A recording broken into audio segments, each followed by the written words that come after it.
This week's SmackDown was a bit shaky and uneven in terms of quality, but the opening and closing matches alone made this episode worth watching. My name is John, and this is Wood Brothers Wrestling Podcast SmackDown Review.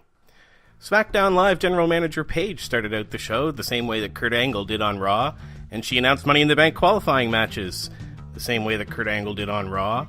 Now, don't get me wrong here, I like the fact that they're taking the time to build up for this next pay-per-view.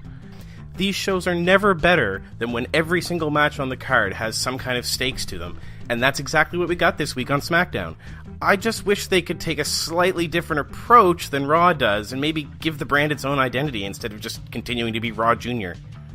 Alright, enough about that, because WWE's current MVP, no, not that guy, I mean The Miz, go ahead, argue against me. Anyway, The Miz was in the first Money in the Bank qualifying match against Jeff Hardy. If you were feeling bad about Backlash or Monday's Raw, this first match might make you feel a little bit better about wrestling in general. Both of these guys look great in the ring with plenty of blocked and reversed finishers. They even had this great surprise ending where Hardy hits his finisher from the top rope, and Miz, while he's being pinned, flips Hardy into his own pin and actually pulls out the 3 count, which is something I don't think I've ever seen before.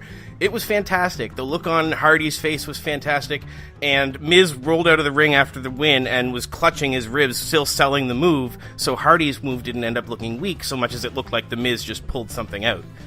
It's these little touches that I think really make The Miz great, and it's something that people are really starting to notice, finally. Next up, we had the first of the night's 2 women's ladder match qualifiers.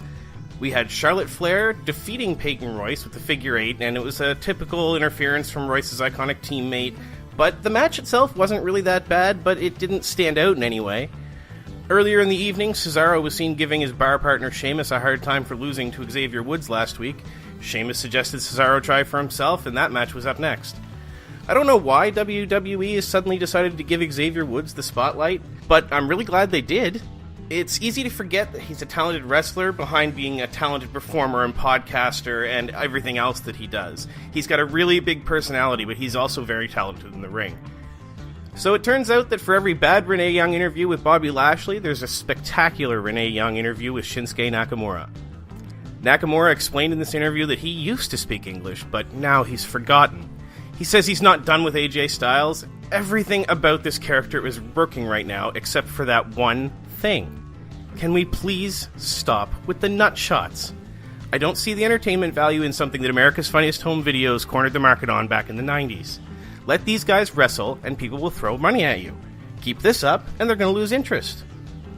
While the Shinsuke promo was fantastic, the AJ Styles promo that followed it in the ring was not that great. It was just AJ Styles being AJ Styles. They didn't say anything we hadn't heard before. Basically, this feud is still going, and that's what we know. The second women's qualifying match followed the promos. It was Becky Lynch versus Mandy Rose, but Sonya Deville was barred from ringside by Paige right before the match for reasons? I guess? It made no sense. It was a bit silly. Either they're going to do something with this ex-Absolution thing or they're not. I don't understand it. Anyway, the former Absolution member was able to beat Becky cleanly for the upset win in a mostly forgettable match. What WWE is currently trying to accomplish with the last kicker, I have no idea.